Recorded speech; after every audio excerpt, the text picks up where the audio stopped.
Hello everyone, welcome back to our YouTube channel WebToTech. Today in this video, I am going to show you how to view deleted posts on Reddit. So let's jump to the process. First, open any browser available on your device. I am going on with Google Chrome.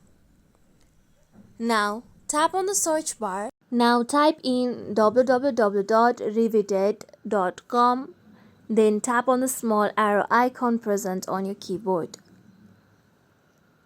Now here tap on user or r/sub box. Then you can enter or search by username or subreddit. Here I am going on with the username. After you enter it, tap on go option.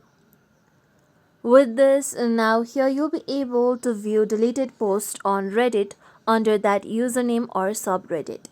And this is how we can view deleted posts on Reddit. Thank you for watching everyone. If you like this video, please like, comment and share, and don't forget to subscribe to our channel for more videos.